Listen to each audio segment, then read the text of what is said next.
देखिए, जो आज की आपकी मैराथन क्लास होने वाली है, एक ऐसी मैराथन क्लास होने वाली है जिसके अंदर मैंने आपके बड़े ही सिलेक्टेड क्वेश्चन आंसर लिए हैं। और जो आज क्वेश्चन आंसर आज की वीडियो के अंदर मैंने लिए, यहां से आपको 5, 10, 15 क्वेश्चन नहीं मिलेंगे, इससे ज्यादा ही क्वेश्चन आपके एग्जाम में आपको देखने को मिलेंगे। जो आपकी ईवीएस आपको एग्जाम में पूछे जाने वाली है पूरे 30 नंबर की। ठीक है, तो बड़े सिलेक्टेड क्वेश्चन मैंने लिए। तो चलिए फ्रेंड्स, करते हैं आज आपके क्वेश्चन आंसर वाली महा मैराथन क्लास की आपकी आज शुरुआत। और उसके साथ में चैनल को सब्सक्राइब कर लेना, क्योंकि कल एक और मैराथन क्लास आपके लिए आने वाली है। कौन सा सब्जेक्ट की आएगी वो कल ही आपको बताऊंगा। ठीक, चलिए पहला क्वेश्चन सामने आपकी स्क्रीन पर आ गया। 1 नंबर का क्वेश्चन आपके एग्जाम में जरूर आएगा, वो है आपके इंडिया के मैप से जुड़ा हुआ। कभी क्वेश्चन आपसे पूछ लेगा कि बंगाल की खाड़ी के नजदीक में कौन कौन से राज्य है। कभी क्वेश्चन आपसे पूछ लेगा अरब सागर के नजदीक में कौन कौन से राज्य है। कभी क्वेश्चन पूछ लेगा कि मिजोरम के निकटवर्ती राज्य कौन से है।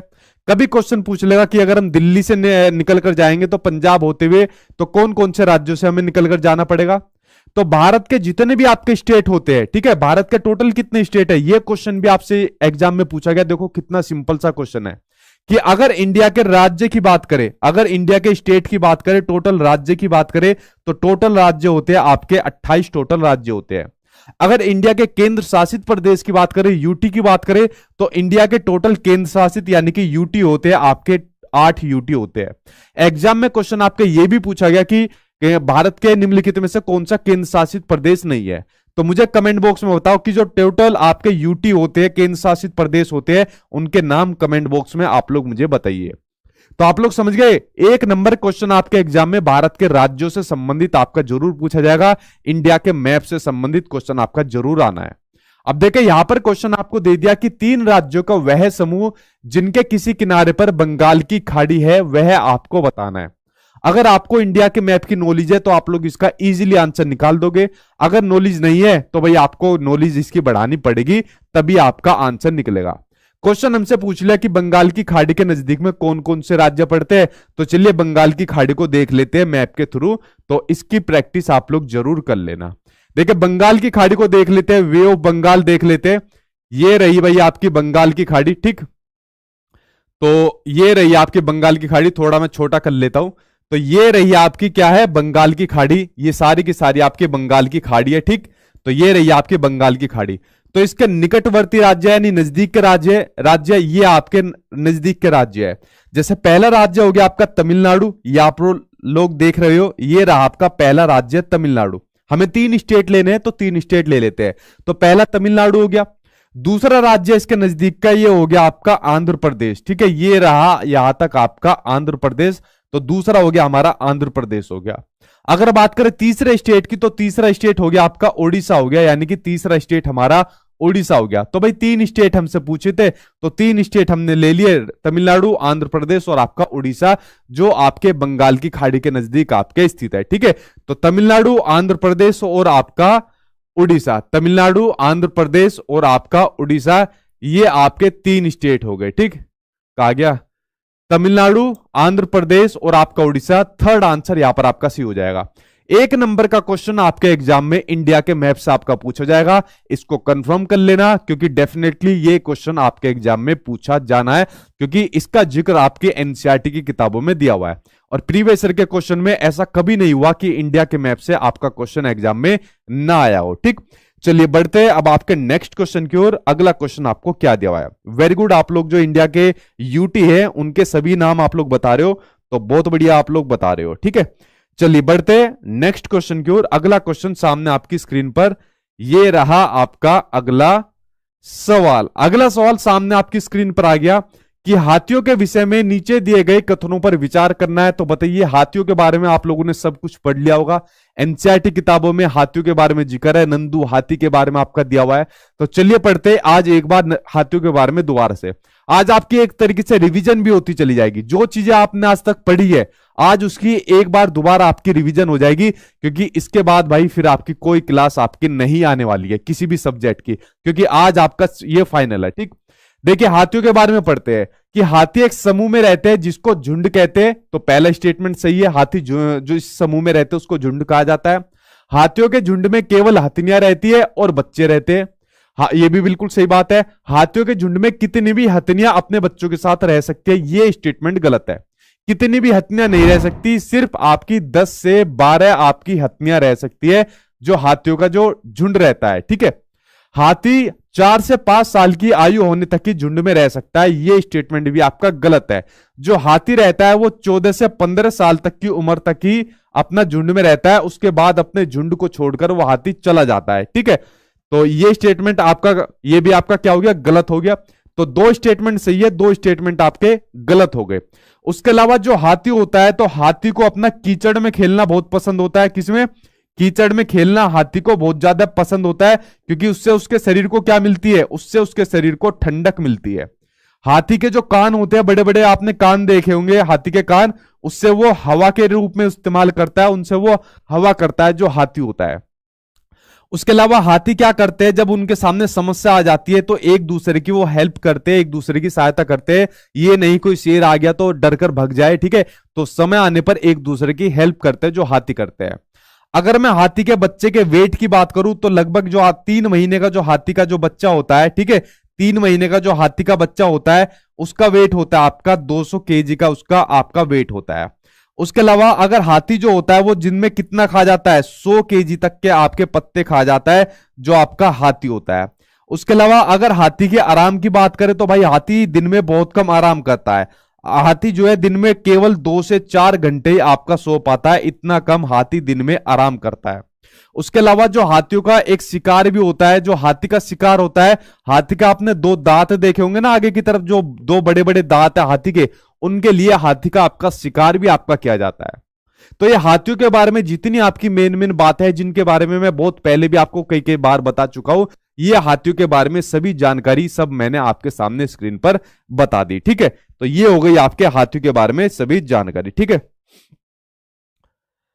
हेलो सर, मेरा आपके टेस्ट में एक नंबर 114 4 या कभी 100 भी आते हैं सर, अभी रिवीजन कैसे करूं, आई लव यू सर। ठीक है, देखिए अगर आपके मेरे मॉक टेस्ट में इतने नंबर आ रहे हैं, तो मॉक टेस्ट के साथ अगर आपने नोट्स ले रखे हैं, तो उसमें प्रैक्टिस आप लोग साथ के साथ करिए क्वेश्चन आंसर की। ठीक है, क्योंकि स्कोर आपका सही आ रहा है, और जहां पर आप लोग अटक रहे हैं, तो उन जो जिस कंसेप्ट के अंदर आप अटक रहे हो, उनकी प्रैक्टिस आप लोग ज्यादा से ज्यादा करिए। ठीक है, बाकी स्कोर आपका अच्छा है, बस इसको थोड़ा इंप्रूव करिए आप लोग अपने स्कोर को। ठीक है, चलिए बढ़ते अब आपके नेक्स्ट क्वेश्चन की ओर। अगला क्वेश्चन सामने आपकी स्क्रीन पर आ गया, और मैराथन क्लास आप लोग मेरी देखिए, जो मैंने यूट्यूब पर डाली हुई है, वो मैराथन क्लास आप लोग देखिए, उससे आपको डेफिनेटली फायदा मिलेगा। ठीक, अगला क्वेश्चन सामने आपकी स्क्रीन पर आ गया, ये रहा आपका नेक्स्ट क्वेश्चन।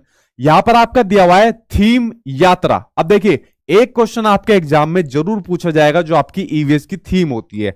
6 आपकी ईवीएस की थीम होती है, बताओ कमेंट बॉक्स में उन 6 के 6 आपके क्या नाम होते हैं। एक तो यहीं पर लिखा हुआ है सामने, ठीक है, जो उनमें से एक थीम है यात्रा, यानी कि ट्रेवल। तो थीम यात्रा में बछेंद्री पाल के पर्वतारोहण के अनुभव के वर्णनों को सम्मिलित किया गया है। इन्हीं सम्मिलित करने के क्या कारण हो सकते हैं?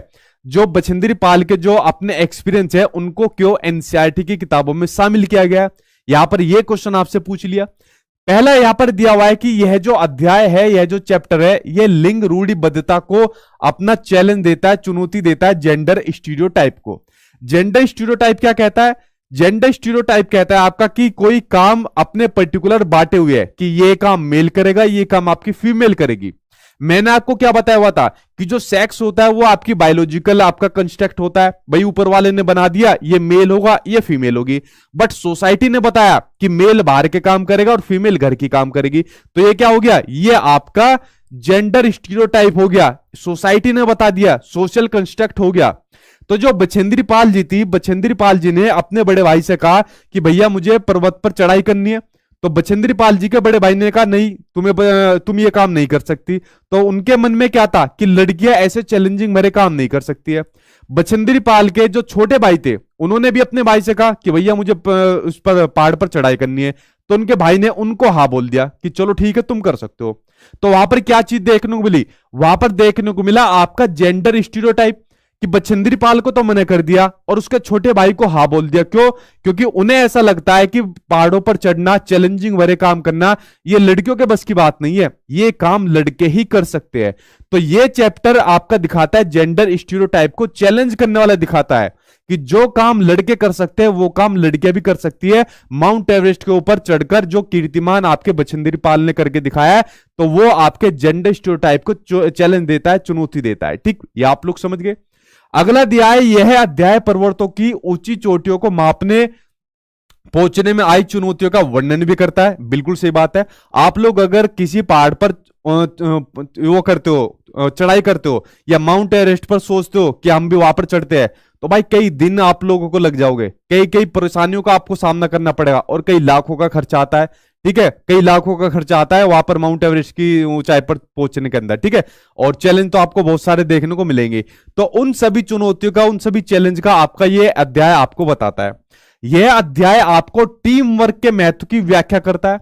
अब देखिए, बछेंद्री पाल अपने आप तो अकेले जा नहीं सकती थी माउंट एवरेस्ट की चढ़ाई पर, तो इनकी पूरी की पूरी टीम थी। और देखिए, एक कंडीशन ऐसी बन गई थी, जो माउंट एवरेस्ट की जो चढ़ाई थी, तो उनके साथ में इनकी एक पार्टनर थी। तो वहां पर क्या था, इन दोनों को वहां पर पैर रखना था एक साथ में। बट वहां पर कुछ ऐसी भौगोलिक स्थिति बनी हुई थी कि वहां पर सिर्फ एक लोग जा सकते थे, मतलब जो चढ़ाई कर सकते थे वो सिर्फ एक लोग अपना पैर रख सकते थे। तो इनकी फ्रेंड ने कहा कि भैया आप अपना पैर पहले रख लो।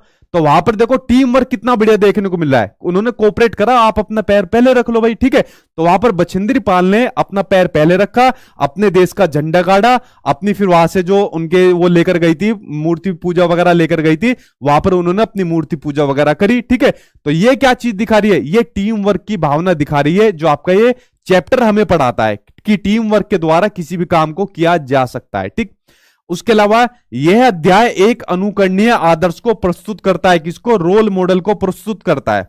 अब देखो, जब एनसीईआरटी की किताबों में इस चैप्टर को पढ़ाया जाएगा, तो स्कूल के अंदर जो छोटी बच्चियां आएगी और जो छोटे बच्चे आएंगे, खासकर जो छोटी बच्ची आएगी, तो छोटी बच्चियां जब इस चैप्टर को पढ़ेंगी तो उनके माइंड में क्या चीज आएगी कि यार, जब बछेंद्री पाल लड़की होकर माउंट एवरेस्ट के ऊपर चढ़ाई कर सकती है, तो क्या हम ऐसे काम नहीं कर सकते? कल्पना चावला, सुनीता विलियम्स और आपकी वहीदा प्रिज्म जब ऐसे ऐसे काम कर सकते हैं लड़कियां होकर, तो क्या हम ऐसे काम नहीं कर सकती? तो उनके लिए एक रोल मॉडल सेट करती है, जो आपकी ऐसी ऐसी स्टोरीज होती है। इसलिए आपकी एनसीईआरटी की किताबों में इन स्टोरीज को डाला गया है, ताकि जेंडर बाइस को, जेंडर स्टीरियोटाइप को चैलेंज दिया जा सके, चुनौती दी जा सके।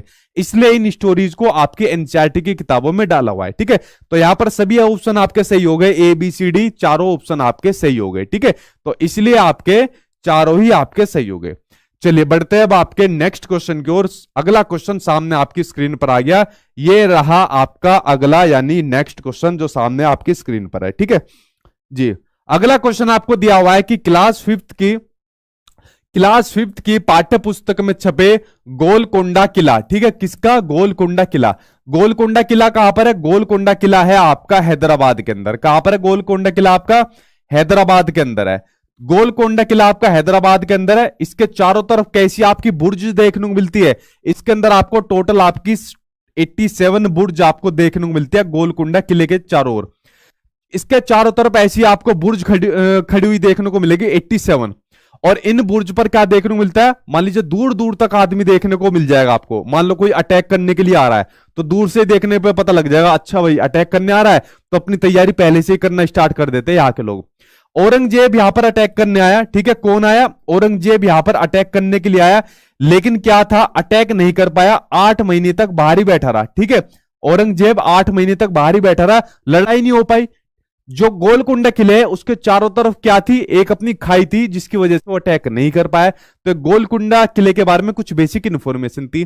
बट पिछली बार क्या हुआ, आपके एग्जाम में गोलकोंडा किले से संबंधित कुछ क्वेश्चन आपके एग्जाम में आए, और ये क्वेश्चन आपके एग्जाम में, इसमें एग्जामिनर ने सिर्फ आपके यूनिट को चेंज करा, सिर्फ नंबर को चेंज करा, बाकी सेम एज इट इज आपका क्वेश्चन कई शिफ्ट के अंदर आपका रिपीट कर दिया। अब देखिए क्वेश्चन आपसे क्या पूछा, वो मैं आपको बता देता हूं कि भाई क्लास 5th की पाठ्य पुस्तक में छपे गोलकोंडा किले के मानचित्र में 1 सेंटीमीटर जमीन, ठीक है, एक मैप चित्र बनाया है गोलकोंडा किले का, तो उसमें 1 सेंटीमीटर जमीन पर 110 मीटर की जमीन को दर्शाता है। अब देखिए जो भी मैप होता है, मानचित्र होता है, तो उसको कंसाइज वे में अपना बताया जाता है। भाई ये तो है नहीं कि जितनी भी दूरी रियल में होती है उतना ही मैप पर बताया जाता है, ऐसे तो बहुत बड़ा हो जाएगा। तो कंसाइज वे में शॉर्ट फॉर्म में उसको बताया जाता है कि भाई इतनी बड़ी जमीन है तो उसको शॉर्ट फॉर्म में बता दो। तो ऐसे ही मैप पर दर्शाया गया आपके गोलकुंडा पर जो आपकी दूरी है आपकी, ठीक है। तो यहां पर 1 सेंटीमीटर बराबर कितना है आपका, यहां पर 1 सेंटीमीटर बराबर है आपका 110 मीटर के बराबर, कितना, 110 मीटर के बराबर आपका।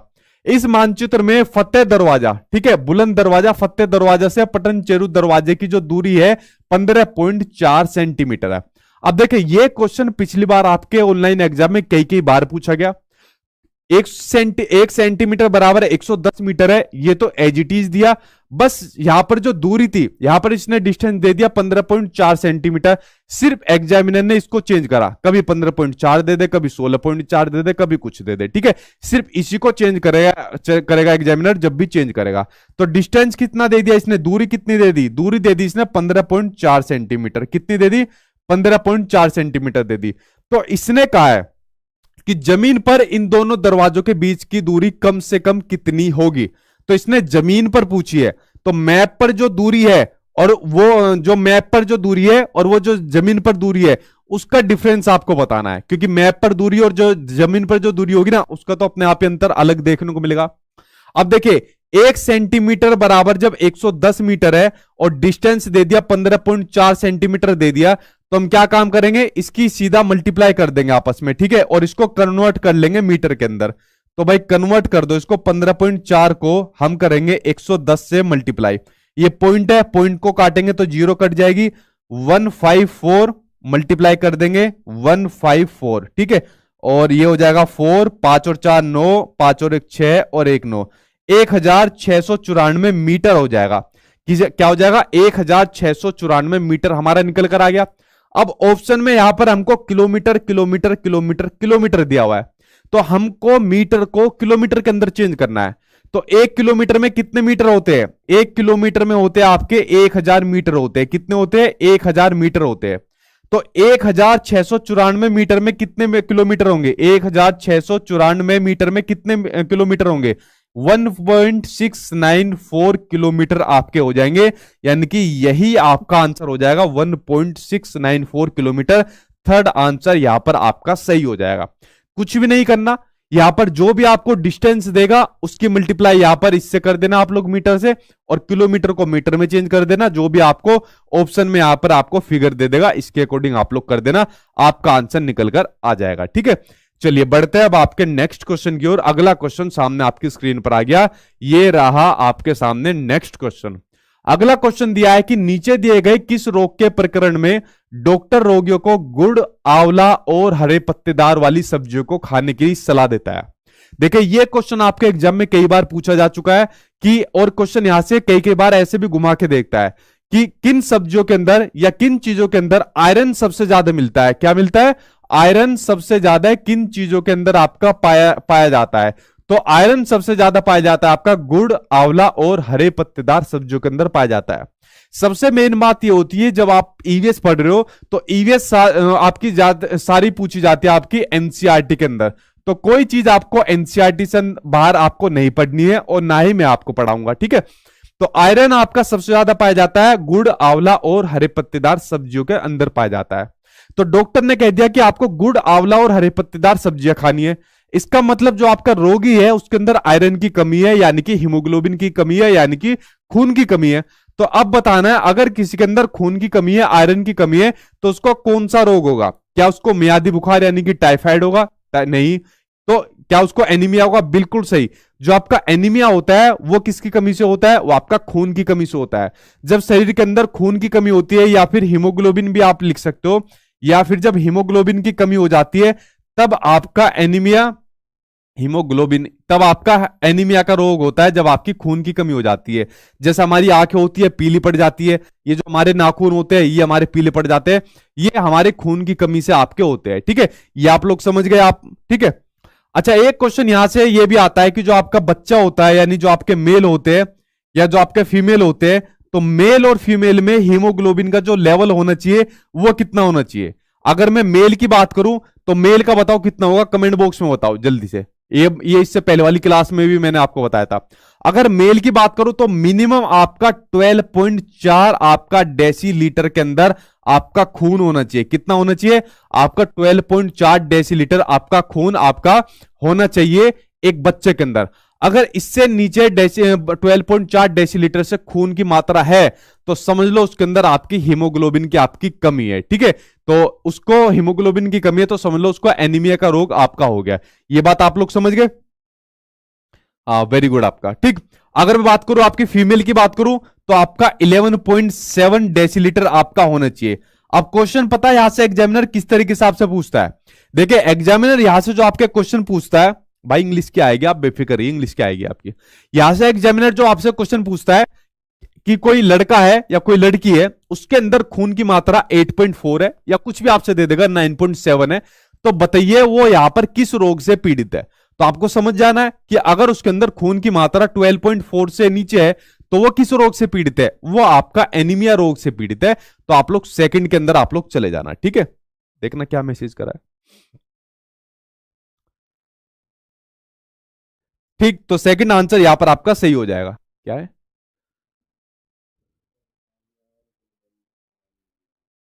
आलिया और गुलबंद का। ठीक है भाई, ले दिया आलिया और गुलबंद का। ठीक, चलिए अब बढ़ते हैं आपके नेक्स्ट क्वेश्चन की ओर। अगला क्वेश्चन सामने आपकी स्क्रीन पर ये रहा आपका नेक्स्ट क्वेश्चन, जो आपका अगला क्वेश्चन सामने आपकी स्क्रीन पर आ गया है। ठीक, इतने सारे नाम आप लोग लेने के लिए बोलते हो, पैसे भी भेजते हो भाई, इतना सारा पैसा किसी को दे दिया करो, बेचारे गरीब गरीब को अपना नाम लेने के लिए पैसे भेजते रहते हो। अगला क्वेश्चन आपको सामने स्क्रीन पर दिया हुआ है। क्वेश्चन को इसको देखिए कि जल थीम से संबंधित सामाजिक और सांस्कृतिक मुद्दों को प्रभावी ढंग से सीखा जा सकता है। बताइए, एक अगली थीम और आ गई आपकी जल की यानी कि वाटर की। तो जल थीम से संबंधित जो मुद्दे होते हैं सामाजिक और सांस्कृतिक, सामाजिक मुद्दे कैसे होंगे जल थीम से संबंधित? कि जल को सेव करना चाहिए, जल को वेस्ट नहीं करना चाहिए, जैसा आजकल देखने को मिलता है पानी को हर कोई वेस्ट कर रहा है। ठीक है, इसका मिसयूज कर रहा है पानी का, हर जगह आपको उल्टा सीधा आपको बहता हुआ पानी देखने को मिलेगा। और इसका सांस्कृतिक आपका महत्व कैसे है, सांस्कृतिक मुद्दा कैसे, कि जैसे जल होता है, गंगा जल होता है, कितना सेफ माना जाता है, कितना उसको पवित्र माना जाता है। तो सामाजिक और सांस्कृतिक मुद्दों को प्रभावी ढंग से आप किस प्रकार से बच्चों को सिखा सकते हो, तो ये चीज आपको बतानी है। पहला ऑप्शन सामने आपकी स्क्रीन पर दे दिया, रोल प्ले यानी कि भूमिका निर्वाह द्वारा। बिल्कुल सही है, आप स्कूल के अंदर बच्चों को रोल प्ले करवा दो। रोल प्ले के द्वारा आप बच्चों को कोई ऐसी सिचुएशन क्रिएट करवा दो जहां पर पानी की कमी हो रही है, जहां पर लोग बाग भूखे मर रहे हैं, प्यासे मर रहे हैं बिना पानी के, जहां पर लोग बागों को संघर्ष करना पड़ रहा है, एक पानी के लिए भी कई कई किलोमीटर दूर जाना पड़ रहा है। कुछ ऐसी सिचुएशन क्रिएट करवा दो, तब लोगों की आंखें खुलेगी कि बिना पानी के जीवन बिताना कितना कठिन होता है, तब लोगों को जाकर ये चीज पता चलेगी। तो रोल प्ले सबसे बढ़िया इफेक्टिव तरीका आपका माना जाएगा। तो पहला ऑप्शन आपका सही हो गया। दूसरा ऑप्शन है आपका रियल डायलॉग, यानी विद्यार्थियों के बीच में वास्तविक संवाद करवा दो, आपस में डायलॉग करवा दो, कम्युनिकेट करवा दो। ठीक है, बच्चे आपस में डिस्कशन करेंगे कि भाई पानी के ऊपर, पानी को वेस्ट नहीं करना चाहिए, पानी को संरक्षित करने के और भी तरीके होते हैं। ठीक है, वो आपस में रियल डायलॉग करेंगे तो वहां पर कुछ नए तरीके भी निकल कर आएंगे कि पानी को मिसयूज करने से कैसे बचाया जा सके। अगला है क्षेत्र भ्रमण। फील्ड ट्रिप आपको ईवीएस सिखाने का सबसे बेस्ट और सबसे इफेक्टिव तरीका है, इसके आगे वेरी वेरी इंपोर्टेंट लगा लेना। फील्ड ट्रिप, क्षेत्र भ्रमण ईवीएस को सिखाने का सबसे बेस्ट तरीका आपका है। आप लोग क्या काम करोगे, आसपास के इलाके में, जैसे मान लीजिए आप स्कूल के अंदर आप बच्चों को सिखा रहे हो ये चीज, तो थोड़ा सा स्कूल के आसपास में जहां पर भी कोई जगह है जहां पर पानी को कंजर्व किया जाता है, संरक्षित किया जाता है, मान लीजिए कोई तालाब है या कोई वाटर पंप लगा हुआ है जहां पर पानी को कंजर्व किया जाता है, तो वहां पर बच्चों को लेकर जाइए। या जहां पर पानी की कमी हो रही है और जहां पर कोई टैंक आता है और उस टैंक पर पूरी की पूरी पब्लिक टूट कर पड़ती है, वो चीज बच्चों को दिखाइए कि देखो बिना पानी के कितनी समस्या हो रही है। तो फील्ड ट्रिक के माध्यम से बच्चा प्रत्यक्ष रूप से उस चीज को देखेगा और तब उसकी समझ में आ जाएगी कि हाँ, बिना पानी के जीवन जीना कितना संघर्षपूर्ण रहता है। ठीक है, तो ये सबसे इफेक्टिव तरीका माना जाता है आपका क्षेत्र भ्रमण, यानी कि आपका फील्ड ट्रिप जो आपका होता है।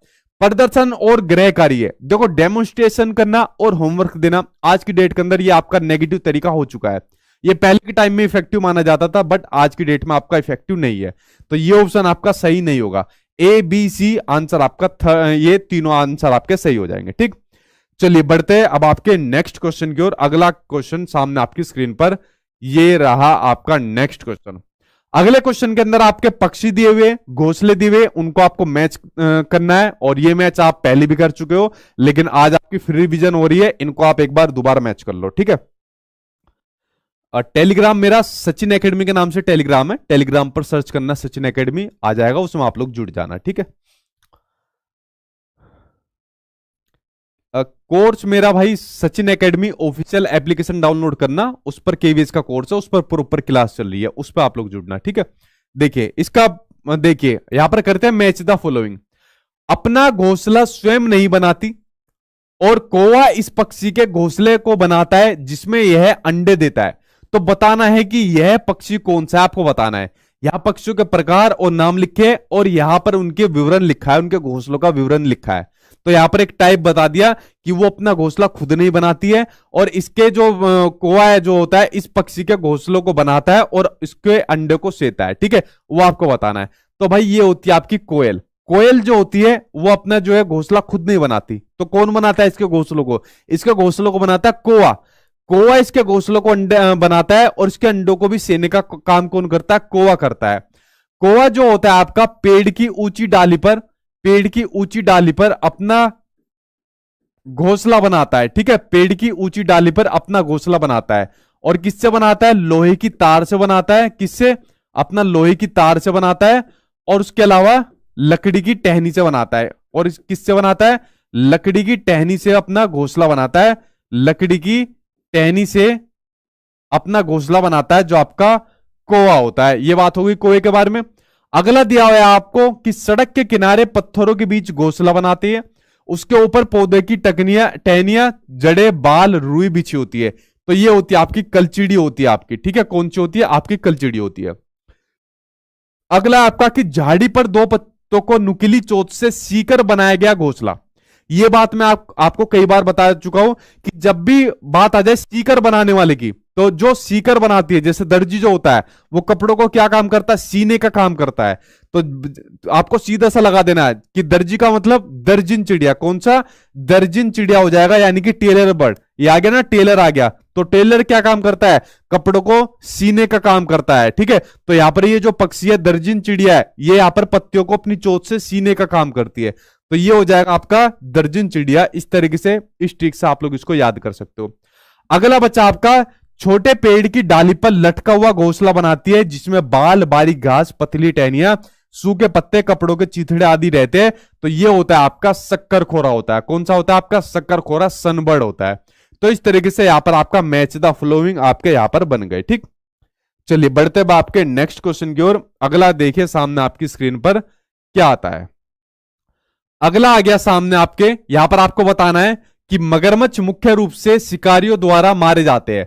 मगरमच्छ को शिकारियों द्वारा क्यों मारा जाता है? शिकारी कौन है यहां पर? शिकारी यहां पर है मनुष्य, ठीक है। एनसीईआरटी के अंदर जो शिकारी माना गया है वो मनुष्य को माना गया है, और वही होते हैं शिकारी, और कौन करेगा बेचारों का शिकार, ठीक।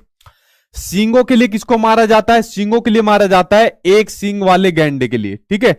एक सींग वाले गैंडे को मारा जाता है सींगों के लिए, जो पाया जाता है आपका काजीरंगा नेशनल पार्क के अंदर। कहां पाया जाता है? आपका काजीरंगा नेशनल पार्क के अंदर पाया जाता है। काजीरंगा नेशनल पार्क के अंदर पाया जाता है। ये कहां पड़ता है काजीरंगा नेशनल पार्क? ये पड़ता है आपका असम के अंदर, आपका काजीरंगा नेशनल पार्क पड़ता है, जिसको एक सींग के लिए आपका मारा जाता है। अगर बात करें स्किन यानी त्वचा के लिए, तो त्वचा के लिए मारा जाता है आपको सांप को मारा जाता है। स्किन के लिए सांप को मारा जाता है, ठीक है। शेर को मारा जाता है, और उसके अलावा आपके मगरमच्छ को मारा जाता है स्किन के लिए। इन तीनों को स्किन के लिए मारा जाता है, ठीक। उसके अलावा दांतों को मारा जाता है, दांतों के लिए मारा जाता है आपको हाथी को मारा जाता है। दांतों के लिए हाथी को मारा जाता है, जो बात मैंने आपको पहले ही बता दी शुरुआत में। और खुशबू के लिए मारा जाता है कस्तूरी मर्ग को। कस्तूरी हिरन को खुशबू के लिए मारा जाता है, कस्तूरी मर्ग को, ठीक है। इसको मारकर इसके अंदर एक ग्रंथि पाई जाती है, उस ग्रंथि को निकाल लेते हैं और फिर परफ्यूम वगैरह के लिए उसका यूज किया जाता है, ठीक है। तो उसके लिए कस्तूरी मर्ग को आपको मारा जाता है, ठीक। तो यहां पर जो शिकारी शिकार करते हैं इन जानवरों का, इनके इन चीजों के लिए इसका शिकार किया जाता है। चलिए बढ़ते हैं अब आपके नेक्स्ट क्वेश्चन की ओर। अगला आ गया सामने आपकी स्क्रीन पर, ये रहा आपका नेक्स्ट। तो यहां पर आपको घरों के प्रकार दिए हुए, यहां पर आपको स्टेट दिए हुए, तो एक एक करके इनके ऊपर एक बार मैच द फॉलोइंग हम लोग कर लेते हैं, ठीक। वीडियो को आप लोग शेयर करते रहिए जितना भी हो सके। जितना आप वीडियो को शेयर करेंगे उतना ही दूसरों का फायदा होगा, क्योंकि भाई कंपटीशन आप लोगों का है नहीं, तो वीडियो को शेयर करते रहिए। देखिए यहां पर बढ़ते हैं, अब आपके सामान्य घरों के बारे में पढ़ते हैं। पहला दिया है इसके अंदर आपका हाउस बोट। ठीक है, हाउस बोट यहां पर आपका दिया हुआ है। जो हाउस बोट होती है, जो नाव जो रहती है उसके अंदर जो आपके घरों जैसी जो नाव बनी रहती है, तो ये बेसिकली आपकी श्रीनगर के अंदर चलती है। कहां पर ये चलती है? आपकी श्रीनगर के अंदर आपकी चलती है। तो श्रीनगर यहां पर ऑप्शन के अंदर आपका कहीं भी नहीं दिया हुआ। अगले घरों का प्रकार है कि ये पत्थर के बने होते हैं, जो फर्श है और जो छतें है वो लकड़ी की बनी होती है। तो ये घर होते हैं आपके किसके? लद्दाख के बने होते हैं। ठीक है, जिसको ठंडा रेगिस्तान कोल्ड डिजर्ट के नाम से जाना जाता है। अगले घर है आपके मिट्टी के बने घर है और कटीली झाड़ियों के आपके बने रहते हैं। तो ये मिट्टी के घर जहां पे भी आ जाए तो ये आपके राजस्थान के आपको देखने को मिलेंगे। पत्थर और लकड़ी के बने होते हैं और इनकी छतें कैसी रही होती है? ढालू की बनी होती है। तो ये है आपके मनाली के घर है, जहां पर आपको बारिश देखने को मिलेगी और जहां पर आपको ठंड आपको देखने को मिलेगी। ठीक है, और इसी से संबंधित एक क्वेश्चन यहां पे भी आपको देखने को मिल गया कि आपको गद्दी जनजाति कहां पर देखने को मिलती है। ठीक है, तो ये जनजाति भी आपको हिमाचल प्रदेश में आपको देखने को मिलती है। अगले घरों की विशेषता है कि मजबूत बांसों के यानी बंबू के जो बने होते हैं, तो मजबूत बांसों के जो घर बने होते हैं वो बने होते हैं आपके असम के। तो असम के जो घर बने होते हैं तो मजबूत बांस के ऊपर बने होते हैं। ये बांस के ऊपर ऐसा घरों को बना दिया। तो इस पर बनाने का मकसद ये होता है कि जब भी पानी बारिश आएगी, तो बहुत बारिश होती है इधर नॉर्थ ईस्ट की तरफ, तो जब भी बारिश आएगी तो वो बारिश नीचे से निकल जाएगी और घर जो होंगे ऊपर बने रहते हैं वो सेफ रहते हैं। तो इसलिए बांसों पर इसको बनाया जाता है। ठीक है, चलिए तो ये हो गए आपके मैच द फॉलोइंग, यहां पर आपके घरों के प्रकार हो गए। और बाकी इनको डिटेल में मैंने आपको कंटेंट वाली मैराथन क्लास में समझाया हुआ है, वहां पर आप लोग इसको देख लेना एक बार। अगला क्वेश्चन सामने स्क्रीन पर आ गया कि ट्रेन टिकट पर पीएनआर नंबर क्या शो करता है? पीएनआर क्या शो करता है? देखिए यहां पर कंफ्यूज मत हो जाना। अगर एग्जामिनर पूछे कि पीएनआर की फुल फॉर्म क्या होती है, और तो आपको अलग आंसर देना है। लेकिन अगर आपसे पूछे कि पीएनआर शो क्या करता है, लेकिन अगर आपसे पूछ लिया जाए कि पीएनआर शो क्या करता है, तो आपको यहां पर अलग आंसर देना है। ठीक है, ये आपको बताना है।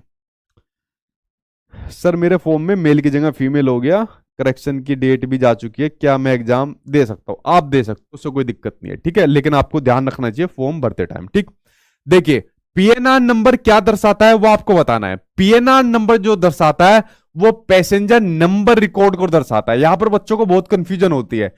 देखिए यहां पर ज्यादातर जगह आपको देखने को मिलेगा पैसेंजर नेम रिकॉर्ड। आप लोग गूगल देखोगे, विकिपीडिया देखोगे और दुनिया भर की जितनी भी चीजें देखोगे, वहां पर देखने को मिलता है आपको पैसेंजर नेम रिकॉर्ड। बट ये आपका फुल फॉर्म नहीं पूछ रहा।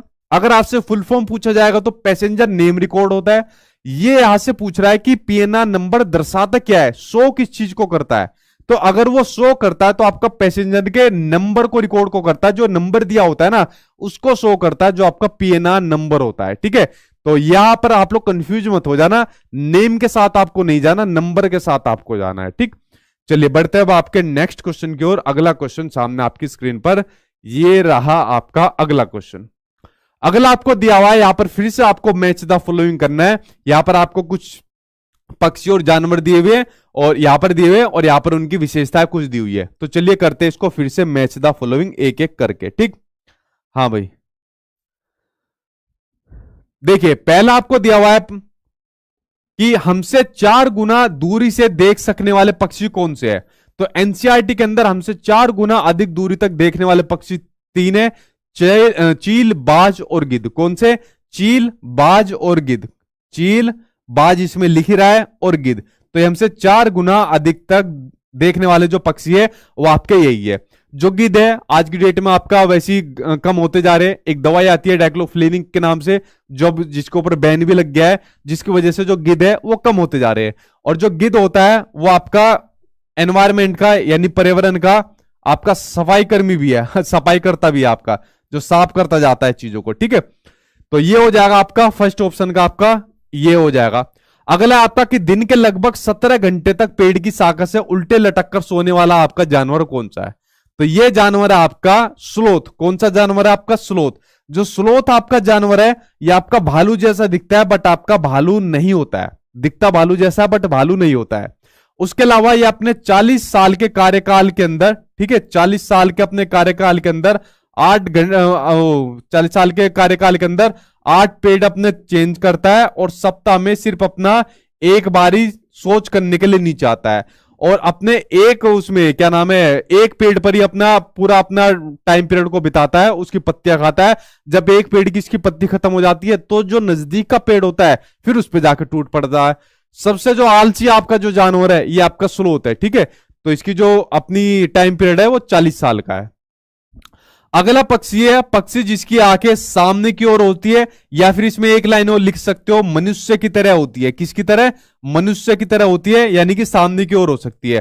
तो वो कौन सा पक्षी है? वो है आपका उल्लू। कौन सा है? उल्लू, जो अपनी गर्दन को घुमा सकता है काफी हद तक, ठीक है, जो अपनी गर्दन को बहुत हद तक ऐसे घुमा सकता है। 360 डिग्री नहीं घुमा सकता, बट काफी हद तक घुमा सकता है। अच्छा, यहां पर कंफ्यूजन हो जाती है उल्लू के अंदर और आपकी मैना के अंदर। देखिए, जो मैना होती है वो तो अपनी गर्दन को झटके से पीछे घुमा सकती है। कैसे? झटके से पीछे घुमाती है, बट उल्लू अपनी गर्दन को काफी हद तक पीछे घुमा सकता है, ठीक है। तो दोनों के अंदर कंफ्यूज मत हो जाना। और जो इसकी आंखें होती है वो सामने की तरह होती है, जैसे हमारी और आपकी आंखें है। मनुष्य की जो आंखें होती है, तो ये बात होगी आपके उल्लू के बारे में। अगला है आपका कि अपनी मादा को उसकी गंध से कई किलोमीटर की दूरी तक पहचान लेता है, जिसके बारे में मैं आपको बार बार बता चुका हूं कि तू धरती पे चाहे जहां भी रहेगी तुझे तेरी खुशबू से पहचान लूंगा। तो ये वाला गाना सूट करता है इसके ऊपर, जो सनी देओल ने करिश्मा कपूर के लिए गाया था जीत फिल्म के अंदर। तो ये है आपका कौन सा? रेशम कीट, ठीक है। तो ये इसकी अपनी मादा को उसकी गंध से कई किलोमीटर दूर तक आपका पहचान लेता है। तो ये है आपका रेशम कीट। तो इस तरीके से आपके मैच द फॉलोइंग यहां पर ये आपके बन गए, ठीक। अगला क्वेश्चन सामने आपकी स्क्रीन पर आ गया, ये रहा आपका अगला क्वेश्चन पेडागोजी के अंदर 1 नंबर का। ये भी आपको देखने को मिलेगा प्रोसेस स्किल के नाम से, या फिर जिसको बोला जाता है मूल्यांकन संकेतक के नाम से बोला जाता है। आपकी एनसीईआरटी की किताबों में शुरुआत में आपको दिया हुआ है मूल्यांकन संकेतक, प्रोसेस स्किल के नाम से आपका दिया हुआ है, और बड़ा ही महत्वपूर्ण आपका ये चैप्टर बनता है। लेकिन अब आपके प्रैक्टिकल क्वेश्चन यहां से पूछे जा रहे हैं, तो चलिए एक एक करके इसके ऊपर एक बार नजर डाल लेते हैं। देखते हैं क्वेश्चन आपको क्या दिया हुआ है।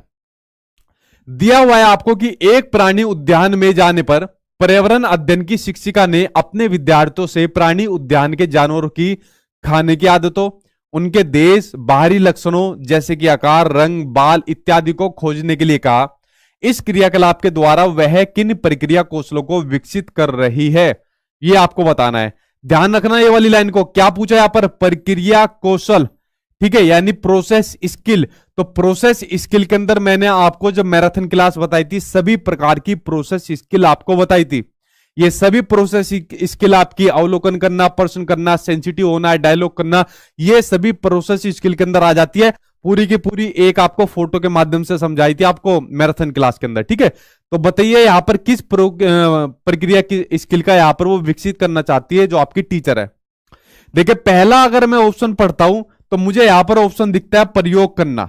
तो प्रयोग करना यहां पर किसी एक्सपेरिमेंट की तो बात हो ही नहीं रही, ठीक है। तो प्रयोग करना तो आपका वैसे भी नहीं आ जाएगा, क्योंकि एक्सपेरिमेंट यहां कुछ हो ही नहीं रहा भाई। अवलोकन भी हो रहा है, बच्चे यहां पर ऑब्जर्वेशन भी कर रहे हैं, प्रश्न भी पूछेंगे टीचर से, अपने आप दोस्तों यारों से भी पूछेंगे, और संवाद भी करेंगे।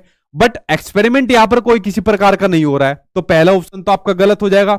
दूसरे ऑप्शन में यहां पर देखिए, यहां पर मापन की बात हो रही है, तो यहां पर कोई किसी प्रकार का मापन भी नहीं हो रहा है। बट अगर मैं तीसरे ऑप्शन के साथ जाता हूं, देखिए यहां पर बच्चे अवलोकन करेंगे, यहां पर बच्चे ऑब्जर्वेशन करेंगे कि देखिए जानवरों की खाने की आदत डालेंगे, कौन सा जानवर कैसे खा रहा है, किस चीज को खा रहा है, किस प्रकार से खा रहा है, ठीक है। तो ऑब्जर्वेशन करेंगे, क्वेश्चन पूछेंगे कि मैडम देखना ये ऐसे खा रहा है, देखना ये चीज को किस प्रकार से पी रहा है, तो यहां पर बच्चे क्वेश्चन पुटअप करेंगे। उसके अलावा सेंसिटिव बनेंगे, संवेदनशील बनेंगे। आपने देखा ना, जब छोटे बच्चे जानवरों से मिलते हैं तो उनके ऊपर कैसे हाथ फेरते हैं, इस तरीके से हाथ को फेरते हैं, ठीक है। उनसे मतलब बहुत एक सेंसिटिव होते हैं, उनके प्रति दोस्ताना व्यवहार रखते हैं जानवरों से, ठीक।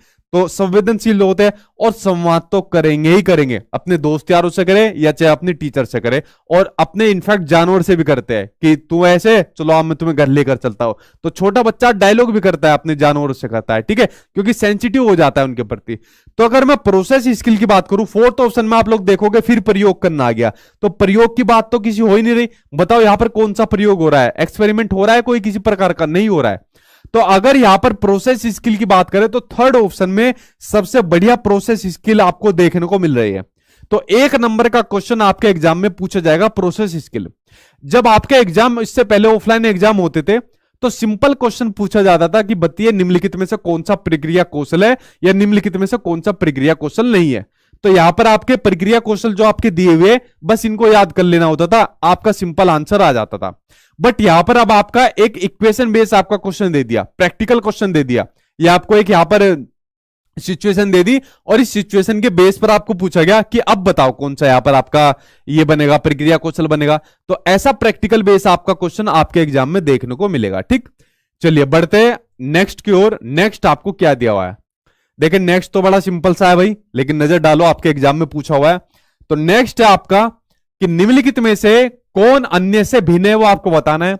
नदी, पहाड़, झील, तालाब और झरना, तो सभी जगह पर आपको पानी का सोर्स आपको देखने को मिलेगा, बट आपको पहाड़ पर देखने को नहीं मिलेगा। तो जो आपका पहाड़ है यानी कि जो आपका पर्वत है, माउंटेन है, ये आपका नहीं होगा। तो आंसर आपका क्या हो जाएगा, पर्वत हो जाएगा। ठीक है, तो पर्वत आपका हो जाएगा, सेकंड आंसर आपका सही हो जाएगा। क्लास रेगुलर चल रही है भाई, उसमें आप चेक करिए, डेली क्लास चलती है, पता नहीं कहां खोए रहते हो तुम लोग। अगला क्वेश्चन सामने आपकी स्क्रीन पर आ गया। नेक्स्ट क्वेश्चन आपको दिया हुआ है कि थोड़ा स्क्रीन से ऊपर चला जाएगा, देखा आ रही है स्क्रीन के ऊपर, देखिए अब पढ़ते हैं अगले को कि नीचे दिए गए कथनों में से अल बिरूनी आपके आ गए द्वारा, जो एक विद्वान थे और जिन्होंने हमारे देश का भ्रमण हजारों वर्षों से भी पूर्व किया था, तो इनके बारे में सही कथनों को चुनना है, उनके बारे में सही जो कथन है एक बार विचार कर लेते हैं। ठीक, चलिए देख मैसेज आया एक बार, क्या है, आ गया रहने दे, मेरे पास आ गया। सर मॉक टेस्ट में मिस से सेकंड लैंग्वेज इंग्लिश का दिया, बट सेकंड लैंग्वेज संस्कृत नहीं खुल रहा है, क्या करें।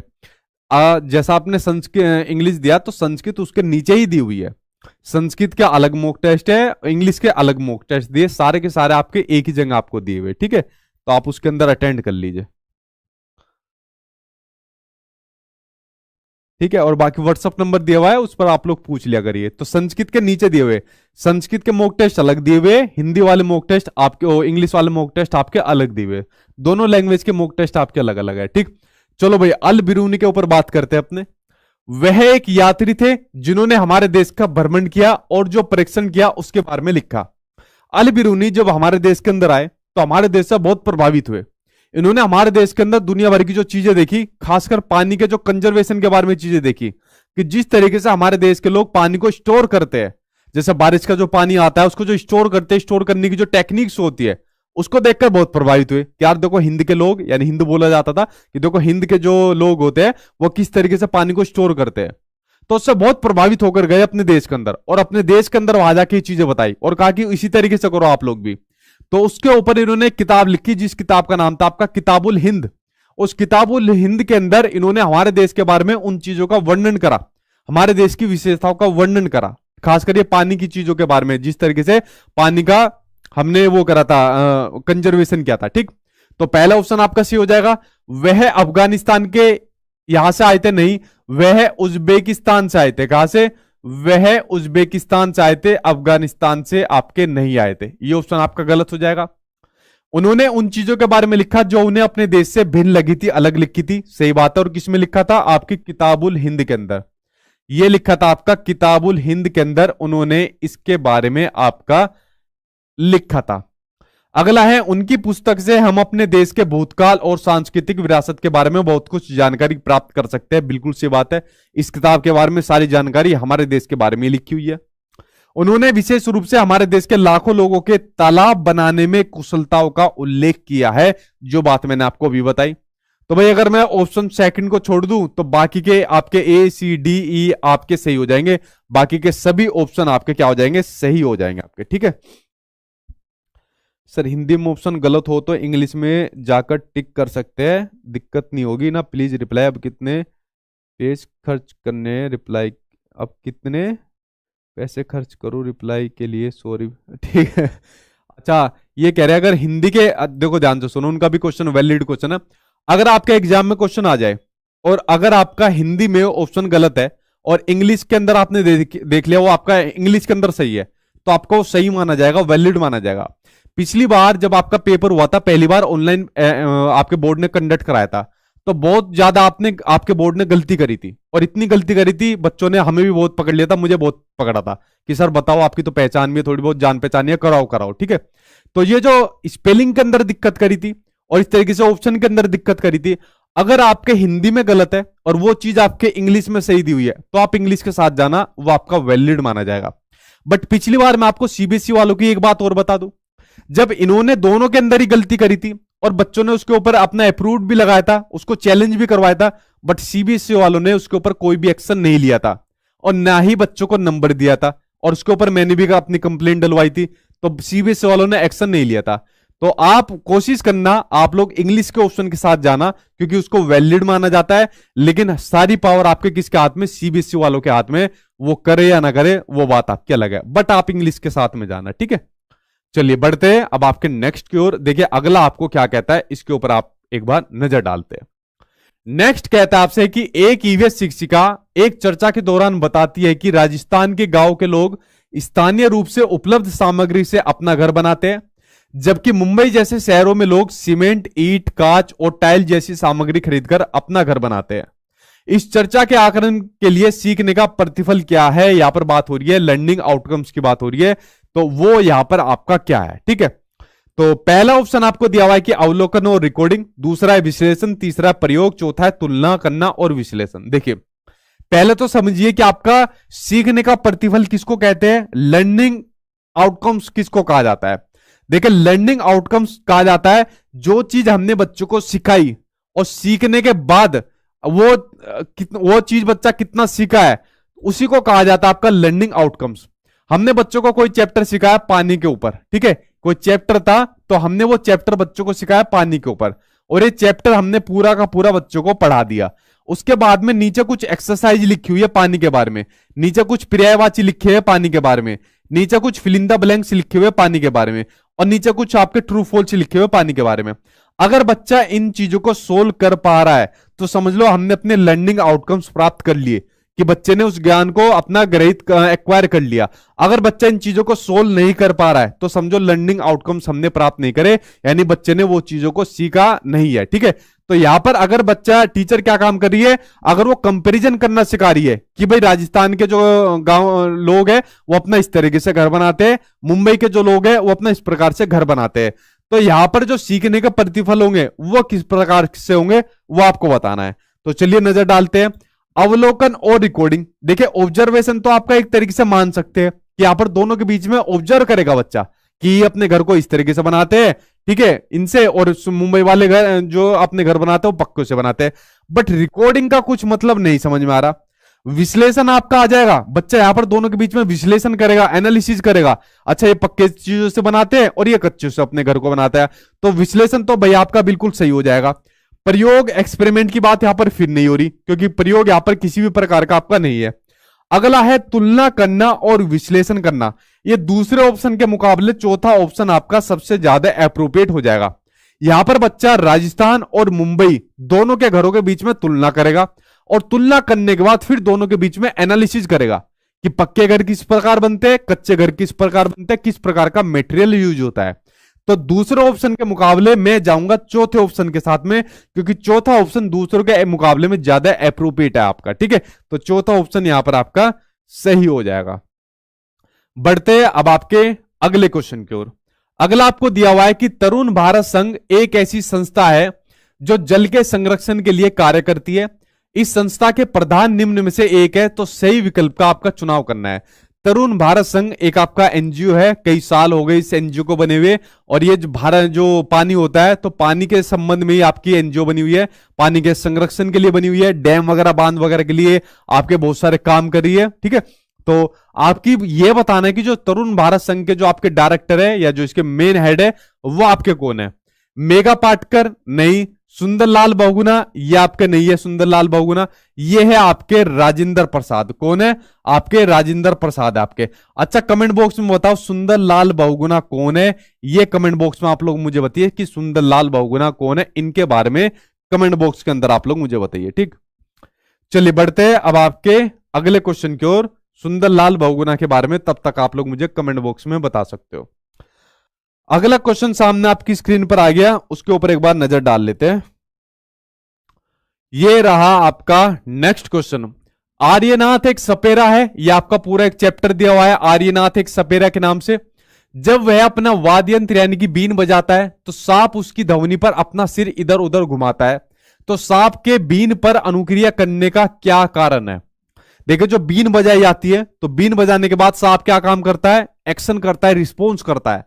जैसे फिल्मों के अंदर भी बीन बजाई जाती है और बीन बजाने के बाद दुनिया भर के सांप निकल कर आ जाते हैं, या जो हीरो हीरोइन बने रहते हैं वो अपना नाचना शुरू कर देते हैं। जैसे श्रीदेवी नाचना शुरू कर देती है, हालांकि आज हमारे बीच में नहीं रही है। तो ये जो सांप मूवमेंट करना शुरू करते हैं, रिस्पॉन्स करना शुरू करते हैं, वो क्यों करते हो? अब कहोगे सर वो सुनता है ना, तो बीन की आवाज सुनते ही वो अपना एक्शन करना शुरू कर देता है। तो पहली बात तो ये है भाई, सांप के जब कान ही नहीं है तो वो सुनेगा कैसे? तो सांप जो एक्शन करता है ना, वो अपना एक्शन करता है वाइब्रेशन के थ्रू। किसके थ्रू? जो कंपन होता है ना, वाइब्रेशन होता है, उस वाइब्रेशन के थ्रू अपना सांप रिस्पॉन्स करना शुरू कर देता है। कहा गया वाइब्रेशन, वाइब्रेशन के थ्रू वो अपना रिस्पॉन्स करना शुरू करता है। तो जो जमीन पर भी कंपन होता है, जब जमीन पर कोई चलता है, कुछ भी कंपन होता है, तो उसके प्रति अपना रिस्पॉन्स करता है। आपने देखा होगा जब वो शिकार करता है साहब, तो जमीन पर कोई अपना चूहा चलता है, तो चूहा जब चलता है तो वाइब्रेट होती है कोई चीज, तो उसी के पीछे तब वो लग जाता है उसका शिकार करने के लिए। ठीक है, तो वो सांप के कान नहीं होते हैं, बेसिकली वो वाइब्रेशन के प्रति अपनी अनुक्रिया करता है, रिस्पॉन्स करता है। ठीक, तो आंसर इसके अंदर आपका फोर्थ हो जाएगा। उसके अलावा सांप जो होता है, 4 तरीके के जहरीले सांप पाए जाते हैं आपके, नाग, करैत, दुबैया और आपके अफाई। ये 4 तरीके के आपके जहरीले सांप आपके पाए जाते हैं। उसके अलावा जो सांप के जो दांत होते हैं, विषैले दांत, ठीक है, सांप के जो विषैले दांत होते हैं उनको क्या कहा जाता है? उनको कहा जाता है आपका विषदंत कहा जाता है। क्या कहा जाता है? विषदंत यानी कि फंग इनको कहा जाता है।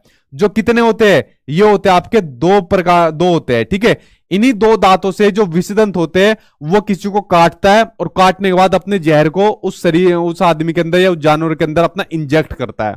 उसके अलावा जो सांप के जो जहर की जो दवाई बनाई जाती है, जो सीरम बनाई जाती है, वो सीरम भी इसी जहर से बनाई जाती है। ठीक है, सांप के जो जहर की जो दवाई बनाई जाती है वो उसी जहर से बनाई जाती है, और सीरम जो बनाई जाती है, और आसपास के सामुदायिक केंद्र पर उसको फिर डिस्ट्रीब्यूट कराया जाता है। ये आपकी बात हो गई आपके सांपों के बारे में, जो मैंने आपको चीजें बताई। चलिए बढ़ते हैं आपके नेक्स्ट क्वेश्चन की ओर। अगला क्वेश्चन आपका क्या दिया हुआ है? उत्तराखंड में चिपको आंदोलन, बिल्कुल सही भाई, उत्तराखंड में आपका चिपको आंदोलन हुआ था। देखिए, 2 आपके आंदोलन हुए थे उत्तराखंड के अंदर। एक आपने बताया चिपको आंदोलन, जब बात हुई आपके सुंदरलाल बहुगुणा की बात हुई। एक हो गया आपका चिपको आंदोलन, ठीक है, तो ये बताया आपने सुंदरलाल बहुगुणा, सुंदरलाल बहुगुणा, ठीक है, सुंदरलाल बहुगुणा। अभी जो कोरोना का जो लहर आई थी, उस कोरोना की लहर में वो एक्सपायर हो गए थे, शायद आपको ये बात नहीं पता होगी। तो उस कोरोना के टाइम में वो सुंदरलाल जो बहुगुणा थे वो एक्सपायर हो गए थे। तो बेसिकली ये जो चिपको आंदोलन जो हुआ था, जो पेड़ों को बचाने के लिए जो आंदोलन हुआ था, कि भाई पेड़ों से वहां के लोग जाके चिपक गए कि भाई हम पेड़ों को कटने नहीं देंगे, आपको पहले हमें काटना पड़ेगा, हमें मारना पड़ेगा, तब जाके हम पेड़ों को काटने देंगे। इस आंदोलन की जो शुरुआत हुई थी ना, उस आंदोलन की शुरुआत हुई थी आपके खेजड़ली गांव से। ठीक है, ये आपकी शुरुआत हुई थी आपके खेजड़ली गांव से शुरू हुई थी, जो आपका कहां पर पड़ता है? ये पड़ता है आपका राजस्थान के अंदर। कहां पर पड़ता है? आपका राजस्थान के अंदर। और इसकी अगुवाई किसने करी थी? इसकी अगुवाई करी थी आपके अमृता देवी ने। किसने करी थी? इसकी अगुवाई करी थी आपके अमृता देवी ने करी थी, जो किस समाज से थी आपकी? ये थी आपकी बिश्नोई समाज से। ठीक है, किस समाज से थी आपके? ये थी आपके बिश्नोई समाज से। तो देखिए, बिश्नोई समाज के जो लोग रहते हैं, ये बिश्नोई समाज के लोग आपके जानवरों से इतना प्यार करते हैं जैसे अपने बच्चों से प्यार करते हो, इतना प्यार करते हैं जानवरों से। सलमान खान ने एक बार काले हिरन का शिकार कर दिया था, तो उसकी रेल बना दी थी सलमान खान की। ठीक है, तो इतना प्यार करते हैं जानवरों से बिश्नोई समाज के जो लोग प्यार करते हैं। तो सबसे पहला जो आंदोलन हुआ था पेड़ों को बचाने के लिए, सबसे पहले जो मौतें हुई थी पेड़ों को बचाने के लिए, तो वो हुआ था आपका बिश्नोई अमृता देवी जी की अगुवाई में हुआ था। उसके बाद दूसरा हुआ था आपका सुंदरलाल बहुगुणा की अगुवाई में हुआ था। ठीक है, तो ये 2 आंदोलन हुए थे पेड़ों को बचाने के लिए जो आपके हुए थे। ठीक है, चलिए बढ़ते हैं अब आपके नेक्स्ट की ओर। अगला क्वेश्चन सामने आपको स्क्रीन पर ये रहा। खेजड़ली गांव के बारे में आपके एनसीईआरटी के अंदर भी दिया हुआ है, आगे क्वेश्चन भी आएगा। एक आपका खेजड़ी पेड़ होता है, एक आपका खेजड़ली गांव होता है, दोनों के अंदर कंफ्यूज मत हो जाना। स्पीड बढ़ाओ सर, भाई कैसे बोलूं मशीन की तरह स्पीड बढ़ाओ, इसी तरीके से समझिए, और कितनी स्पीड लोगे। ठीक, अगला क्वेश्चन देखिए सामने आपकी स्क्रीन पर आ गया। प्राथमिक स्तर पर ईवीएस सीखने के लिए वास्तविक चुनौती क्या है वो आपको बतानी है। पहला है आपका परिभाषा और जानकारी, जहां पर भी अपने एग्जाम के अंदर आपको डेफिनेशन और रोट लर्निंग की बात आ जाएगी, उसको देखते आप लोग गलत काट देना, ये आपका नहीं हो सकता, नेगेटिव है। रटकर सीखना ये आपका नेगेटिव होता है, रोट लर्निंग आपका नेगेटिव होता है। हमको बच्चों को कंसेप्चुअल अंडरस्टैंडिंग की ओर लेकर जाना है। अवधारणाओं का विवरण देना, विवरण देना क्या होता है आपका नेगेटिव होता है, हमको बच्चों को विवरण देना नहीं है। बचा क्या आपका विद्यार्थियों के लिए खुद को व्यक्त करने के अवसर है। देखिए जितना ज्यादा हम बच्चों को अपॉर्चुनिटीज देंगे उतना ज्यादा ही बच्चों की लर्निंग भी आपकी बढ़ती जाएगी, उसका डेवलपमेंट भी आपका बढ़ता जाएगा। तो ईवीएस सीखने के लिए वास्तविक चुनौती ये है कि बच्चों को कितनी अपॉर्चुनिटीज मिल रही है। ठीक है, तो आपका आंसर, आपका फोर्थ आंसर आपका सही हो जाएगा। बढ़ते हैं नेक्स्ट की ओर। अगला क्वेश्चन आपको दिया हुआ है कि निम्न में से जल के विषय में कौन सा कथन आपका सही नहीं है। तो नहीं है, देखते हैं। जल एक सार्वभौमिक विलायक है, सोलवेंट है, सही बात है, हर जगह मिल जाता है जो आपका जल होता है, किसी भी चीज में मिला दो, दवाई में मिला दो या किसी अपने उसमें मिला दो, गोली के अंदर मिला दो या किसी अपने और सोलवेंट में मिला दो या किसी और ड्रिंक में मिला दो, कुछ और मिलाना हो तो आपका। ठीक है, तो हर चीज में मिल जाता है जो आपका जल होता है। इसमें विभिन्न पदार्थों को घोलने की क्षमता होती है, यह भी बिल्कुल सही है। जल का घनत्व यानी कि डेंसिटी 100 डिग्री सेल्सियस पर सबसे ज्यादा होता है, बिल्कुल गलत। जल की जो डेंसिटी होती है वो 100 डिग्री सेल्सियस पर नहीं, वो आपके 4 डिग्री पर होती है या फिर 3.98 डिग्री, आप लोग इसको मान सकते हो, दोनों में से कोई भी ले लो, या तो 4 या 3.98 डिग्री पर होता है आपका। तो ये आपका ऑप्शन गलत हो जाएगा। पदार्थ की तीनों अवस्थाएं, ठोस, जल और आपका गैस, इनमें जल आपका विद्यमान होता है, ये ऑप्शन भी आपका सही है। तो ये आपका नेगेटिव है, तो नेगेटिव का भाई नेगेटिव आंसर आपका सही हो जाएगा। बढ़ते आपका अगले की ओर। अगला देखिए आ गया आपका खेजड़ी पेड़ आ गया। अभी मैं जिक्र ही कर रहा था आपका खेजड़ली गांव के बारे में और आपका खेजड़ी पेड़ के बारे में, तो ये आ गया आपका खेजड़ी पेड़ आ गया। तो खेजड़ी पेड़ के बारे में देखिए पढ़ लेते हैं मेन बातें।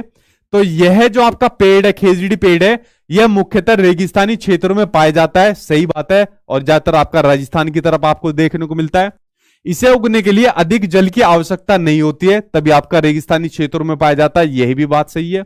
यह वृक्ष अपने तने से जल संचित करता है, जिसका उपयोग आवश्यकता पड़ने पर किया जाता है, गलत। यह जो विशेषता है, यह आपके रेगिस्तानी ओक की आपकी विशेषता है, जो आपके तने के अंदर जल को कलेक्ट करता रहता है, और जब वहां के इलाके में जल की कमी पड़ जाती है तो वहां के लोग पाइप लगाकर अपने जल को यूज कर लेते हैं पीने के लिए। तो यह आपके रेगिस्तानी ओक की विशेषता है, इसकी आपकी विशेषता नहीं है। इस पेड़ की छाल का यूज दवाइयों के बनाने में होता है और इसकी लकड़ी पर कभी भी कीटों का प्रभाव नहीं पड़ता है, तो यह भी आपके खेजड़ी पेड़ के बारे में सही है। अगला है, इस पेड़ में बहुत कम पत्तियां होती है, गलत। इसमें जो है अधिक पत्तियां होती है, काफी अच्छी खासी मात्रा में पत्तियां होती है। और जो यहाँ के लोग हैं, जो रेगिस्तान के जैसे लोग रहते हैं, जो रेगिस्तान में रहते हैं, तो वहां के लोग जो अपने उनके जानवर होते हैं, उन जानवरों को इस पेड़ की पत्तियां ही खिलाते हैं चारे के रूप में।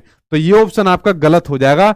तो दो, ये सी और ई आपके गलत है और बाकी आपके सभी जितने ऑप्शन है वो आपके सही है। ठीक, बढ़ते हैं नेक्स्ट की ओर। अगला क्वेश्चन आ गया सामने आपकी स्क्रीन पर।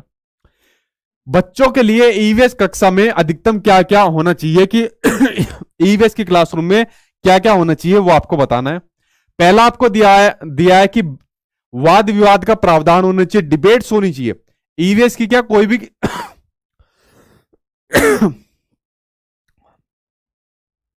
ईवीएस क्या कोई भी क्लासरूम हो, वहां पर ज्यादा से ज्यादा आपको डिबेट का प्रावधान होना चाहिए। जितना बच्चा आपस में डिबेट करेगा उतना उसका लैंग्वेज का डेवलपमेंट होगा, उतना उसका कॉन्फिडेंस बढ़ेगा, उतने ही उसके विचारों का आदान प्रदान होगा। तो डिबेट करना आपका सबसे बेनिफिट आपका माना गया। आपके एक्सपीरियंस लर्निंग का यूज होना चाहिए, अनुभवात्मक सीखना चाहिए। वो कैसे सीखना चाहिए, मैंने कहा था जब भी बच्चों को आप कोई चैप्टर पढ़ाओ तो पढ़ाने से पहले बच्चों के एक्सपीरियंस को ऐड कर दो उसमें, कि बेटा आज ये चैप्टर पढ़ाने वाला हूं, क्या आपको इसके बारे में कुछ पता है? तो बच्चा कहेगा हाँ जी पता है, तो अपना कुछ ना कुछ चीज आपको बताएगा। तो अनुभवात्मक सीखने को ऐड करना चाहिए कोई भी आपका टॉपिक हो। उसके अलावा स्टोरीज का यूज होना चाहिए, कहानियों का यूज होना चाहिए। छोटा बच्चा बड़ा इंटरेस्टिंग तरीके से सीखता है जब आप उसको कहानियों के माध्यम से सिखाइए।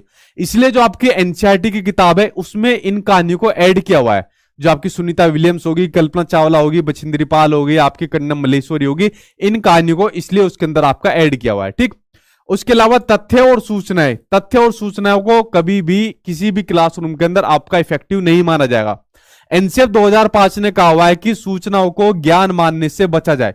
सूचना को आपको नॉलेज नहीं माननी है। हाँ, जो सूचना को ज्ञान में कन्वर्ट कर दे वो होता है आपका टीचर, लेकिन सूचना को आपको ज्ञान नहीं मानना।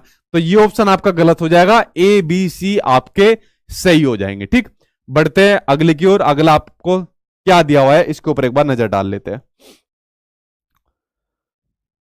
देखिए अगला आ गया आपके सामने स्क्रीन पर। नेक्स्ट आपको दिया है कि वैश्विक महामारी के समय डॉक्टरों ने विटामिन सी से भरपूर भोजन ग्रहण करने के लिए मात्रा को बढ़ाने के लिए कहा कि भाई विटामिन सी की आपको मात्रा बढ़ानी चाहिए अपनी डाइट के अंदर। ऐसा क्यों कहा डॉक्टर ने? आपके एग्जाम में पिछली बार जब ऑनलाइन एग्जाम हुआ सबसे ज्यादा आपके विटामिन के बारे में जो क्वेश्चन आया विटामिन सी आया। एक आधा क्वेश्चन आपका विटामिन ए के बारे में पूछा गया, विटामिन ए और बी का भी शायद पूछा गया था एक आधा, लेकिन विटामिन सी सबसे ज्यादा आपके एग्जाम में आया। तो विटामिन सी क्या काम करता है? यह दृष्टि वर्णक के निर्माण के लिए आवश्यक है। ठीक है, यानी आपका विजुअली की आपकी ग्रोथ को बढ़ाने के लिए जरूरी है। तो विटामिन सी नहीं होगा, विटामिन ए आपका जरूरी होगा। तो ये ऑप्शन आपका गलत हो जाएगा। यह दांतों एवं अस्थियों को स्वस्थ रखता है। अच्छा, दांतों के लिए कौन सा विटामिन जरूरी होगा? कमेंट बॉक्स में बताओ इसके बारे में। इससे भूख बढ़ती है, तो बताओ भूख किससे बढ़ती है, किस विटामिन से? इसके बारे में आप लोग बताइए। यह देखिए, यह संक्रमण के विरुद्ध लड़ने की ताकत प्रदान करता है, यानी कि हमारी जो इम्यूनिटी सिस्टम होता है उसको स्ट्रॉन्ग कौन करता है? आपका विटामिन सी स्ट्रॉन्ग करता है, इम्यूनिटी सिस्टम को स्ट्रॉन्ग करता है। एक क्वेश्चन यहां पर आ गया था कि जो आपका विटामिन सी है इसके कौन कौन से सोर्स हो सकते हैं, इसके कौन कौन से स्रोत हो सकते हैं। ठीक है, तो स्रोत में आपका दिया हुआ था, आपका ब्रोकली दिया था। ठीक है, उसमें ब्रोकली दिया हुआ था, आपका स्ट्रॉबेरी दिया था। कौन सा दिया था? स्ट्रॉबेरी दिया था, और आपका नींबू दिया था।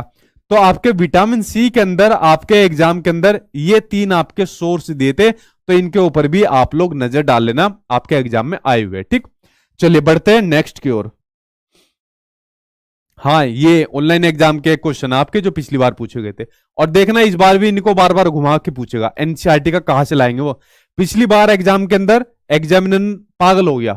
पागल ऐसे हो गया क्योंकि भाई साहब ने इतनी ज्यादा शिफ्ट होती है सीटेट के एग्जाम में, और एनसीईआरटी का लिमिटेड कंटेंट है, तो लाए कहां से? हर शिफ्ट के अंदर उसने क्या काम करा? उल्लू उल्लू पूछ लिया, स्लोथ पूछ लिया, तो क्वेश्चन को रिपीट ही करता चला जाए। तो भाई कहां से लाएगा इतने सारे क्वेश्चन? तो इन्हीं क्वेश्चन को रिपीट कर करके बार बार आपके एग्जाम में पूछेगा। तो देख लेना यहां से कितने सारे क्वेश्चन आपको अपने एग्जाम में देखने को मिलेंगे। ठीक है, इस बात को मैं बार बार आप लोगों से बोल रहा हूं क्योंकि इतना कंटेंट है ही नहीं उसके पास जो बाहर से वो पूछेगा। ठीक, अगला क्वेश्चन देखिए सामने स्क्रीन पर है। निम्न पौधों में से कौन सा पौधा कीटों को जाल में फंसाता है और खा जाता है? कीट हो गए, या उसके अलावा चूहा हो गया, ठीक है, या उसके अलावा मेंढक हो गया। ये क्वेश्चन भी आपके एग्जाम में पूछा गया। कीट हो गया, चूहा हो गया, मेंढक हो गया, इनको जाल में फंसाकर खा जाता है। तो कौन सा पौधा होता है आपका? अमरबेल का नहीं, सूरजमुखी, कैक्टस, वो होता है आपका घटपन्नी का पौधा, जिसको नेफेंथिस कहा जाता है, या फिर जिसको पिचर प्लांट कहा जाता है। ठीक है, या तो इसको आप लोग लिखो नेफेंथिस लिख लो, या तो आप लोग लिख लो इसको नेफेंथिस लिख लो, या फिर आप लोग इसको लिख लो घटपन्नी का पौधा लिख लो। तो ये जो आपका घटपन्नी का जो आपका पौधा होता है, ठीक है, उल्टी सीधी तो मेरी ड्राइंग बनेगी, ये इस तरीके से घटपन्नी का आपका पौधा होता है। ये आपका घड़े के आकार जैसा होता है। कैसा? घड़े के आकार का जैसा होता है ये आपका घटपन्नी का पौधा जो आपका होता है। ये क्या काम करता है? यहां से अपनी स्मेल निकालता है, यहां से अपनी स्मेल निकालता है। इस स्मेल से अट्रैक्ट होकर जो आपके कीड़े मकोड़े होते हैं, चूहा होता है, मेंढक होता है, वो इससे अट्रैक्ट हो जाते हैं, और अट्रैक्ट होकर अपना यहां पर आकर इसके अंदर आ जाते हैं। ऊपर से जो आपका ये ढक्कन होता है ये उसे बंद कर लेता है कि तुम्हारा काम खत्म। तो इस तरीके से इनका शिकार करता है। तो ये आपका कीट भक्षी है। ठीक है, कैसा पौधा है आपका? ये आपका कीट भक्षी आपका पौधा है। तो ये हो गया आपका कीट भक्षी आपका पौधा है। जैसा आपका एक आपका संड्यूज हो गया, कीट भक्षी पौधा हो गया। ठीक है, एक आपका संड्यूज आपका कीट भक्षी ये आपका पौधा हो गया, जिसके बारे में मैंने आपको बता दिया। डायोनिया भी हो गया एक आपका। ठीक है, डायोनिया भी लिख लो, एक आपका कीट भक्षी आपका पौधा हो गया। ये भी आपके एग्जाम में पूछे जा चुके। ठीक, तो ये इसके बारे में बता दिया। एक क्वेश्चन ये भी पूछा जाता है कि जो आपका पिचर प्लांट है, घटपन्नी का पौधा होता है, ये कहां पर पाया जाता है? देखिए अगर मैं बात करूं इंडिया के परिप्रेक्ष्य में, तो इंडिया में पाया जाता है आपका घटपर्णी का जो पौधा होता है, कहा गया भैया आपका इंडिया के परिप्रेक्ष्य में बात करूं तो ये आपका मेघालय में पाया जाता है। ठीक है, मेघालय में पाया जाता है। और अगर मैं बात करूं ओवरऑल की बात करूं तो इंडोनेशिया और ऑस्ट्रेलिया में पाया जाता है। ठीक है, अगर ओवरऑल बात करूं तो आपका इंडोनेशिया और आपका ऑस्ट्रेलिया के अंदर पाया जाता है आपका जो घटपर्णी का पौधा होता है। ठीक, ये बात हो गई आपके घटपर्णी के पौधे के बारे में बात होगी। इसके अंदर एक पौधे के बारे में और बात करनी है आपसे, जो आपके एग्जाम में पूछा जा चुका है, वो है आपका अमरबेल का पौधा। ठीक है, अमरबेल का जो पौधा होता है ये आपका पैरासाइट प्लांट होता है। कौन सा? आपका पैरासाइट प्लांट होता है। तो पैरासाइट जो प्लांट होते हैं, मैंने क्या बताए थे, पैरासाइट प्लांट आपके वो प्लांट होते हैं जो अपने खाने के लिए या अपने आवास के लिए किसी दूसरे पर निर्भर होते हैं और अपने फायदे के लिए खुद तो अपना लाभ उठाते हैं लेकिन दूसरे को नुकसान पहुंचाते हैं।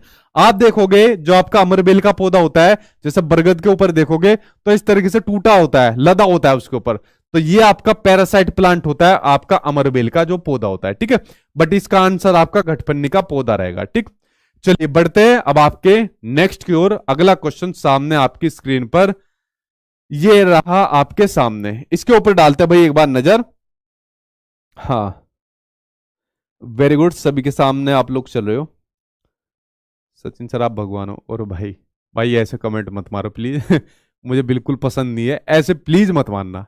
अगर थोड़ी बहुत भी रिस्पेक्ट करते हो तो प्लीज ऐसा कमेंट आज के बाद बिल्कुल मत मानना। ठीक है, तो इतनी बड़ी हैसियत नहीं है आप इस तरह का मारो प्लीज। आज के बाद मेरी आप लोगों से हाथ जोड़कर रिक्वेस्ट है, ऐसा बिल्कुल मत मानना कि आप मतलब सचिन सर आप भगवान हो, प्लीज मत मानना आज के बाद। ठीक है, आप लोगों से रिक्वेस्ट है आज के बाद ऐसा मत मानना बिल्कुल भी। ठीक है, ये तो मुझे अच्छा नहीं लगता ऐसा कमेंट बिल्कुल भी। ठीक, एक अलग बात है टीचर हो, सब चीज हो, आप लोगों के लिए मेहनत कर रहा हूं, बट प्लीज ये कमेंट मत करना आज के बाद। ठीक है, अगर मतलब कुछ भी इज्जत रखते हो मेरे लिए तो मुझे मतलब ऐसा बहुत फील होता है। भगवान सिर्फ एक है जो हम लोगों के लिए कर रहा है, सब चीज बना रहा है, उसी की बदौलत हमें, तो मेरी कोई इतनी बड़ी औकात नहीं है कि मतलब मैं मतलब इतना बड़ा कंपेरिजन करो, तो प्लीज ये मत मानना आज के बाद। ठीक है, देखिए इसके ऊपर एक बार नजर डालते हैं।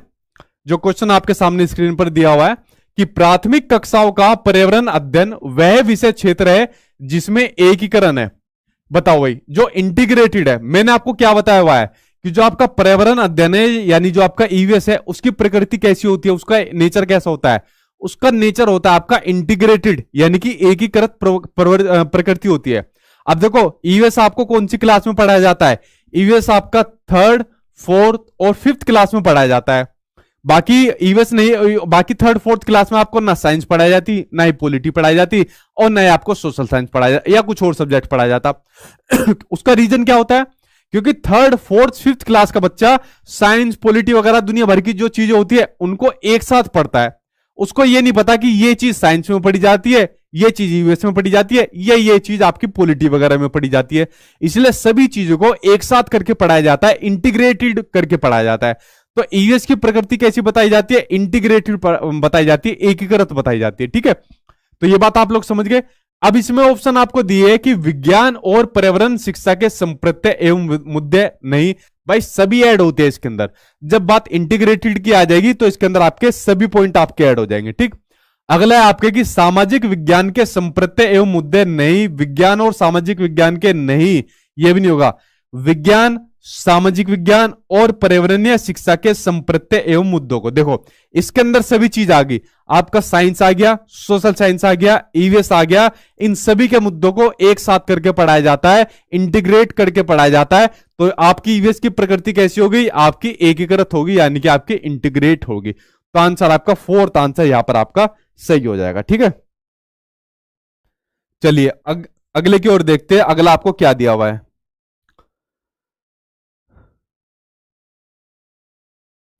अगले के ऊपर एक बार नजर डालते हैं। अगला आ गया आपके सामने स्क्रीन पर, यह आपको दिया हुआ है कि रेगिस्तान योग के विषय में नीचे दिए गए कथनों पर विचार करिए। देखो आ गया रेगिस्तान योग, तो चलिए पढ़ते हैं इसके बारे में। यह वृक्ष लगभग किसी सामान्य कक्षा के कमरे की दीवार की ऊंचाई तक होता है।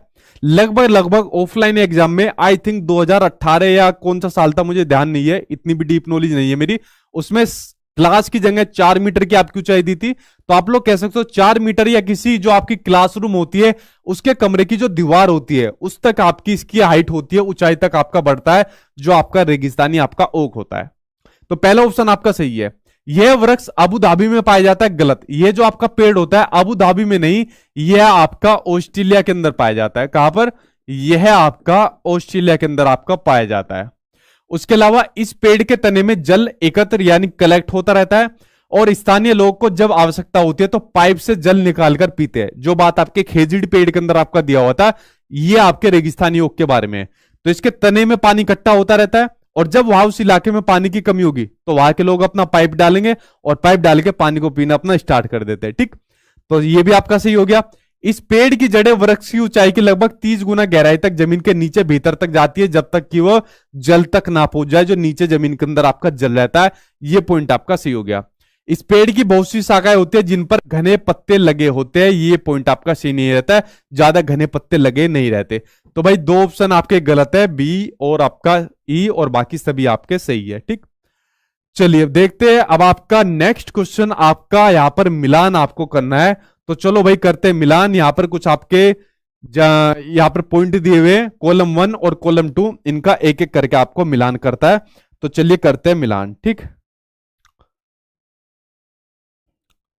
सर मैं चुन्नू प्रसाद मुजफ्फरपुर से आपकी मैराथन क्लास देता हूँ, थोड़ी सी भी नींद नहीं आती है सर।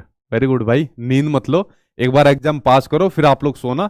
मुझे भी 2-3 दिन लगातार मुझे सोना है, मेरी भी नींद पूरी नहीं हो रही है। तो आप लोग फिर अपना एग्जाम पास करके सोना, और मैं आपकी तैयारी करवा के 2-3 दिन में अच्छे तरीके से सोऊंगा। ठीक, चलिए इसके ऊपर देखिए, अगला आपको दिया हुआ है, यहां पर दिया हुआ है आपको कीट यानी कि इंसेक्ट आपको दिए हुए। तो आपको इंसेक्ट बताना है, इनमें से इंसेक्ट कौन सा है।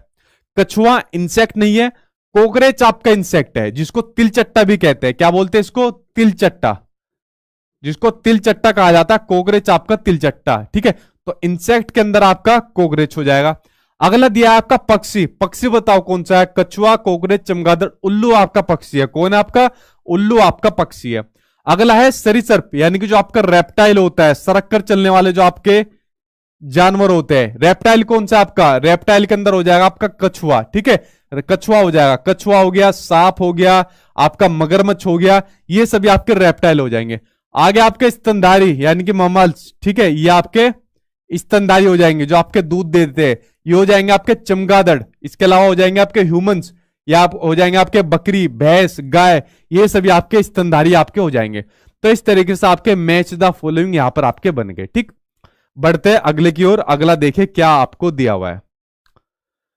अगला आ गया आपके स्क्रीन पर, ईवीएस का सीखना आधारित है। किस पर आधारित है आपका ईवीएस का सीखना? सरल से जटिल के सिद्धांत पर। पहला ही सही हो जाएगा आपका। चाहे कोई भी सब्जेक्ट आपका हो, उसको आपको हमेशा पढ़ाना है सिंपल टू कॉम्प्लेक्स, सरल से जटिल की ओर। पहले उसको आसान चीजें पढ़ाइए, फिर उसको जटिल चीजें पढ़ाइए।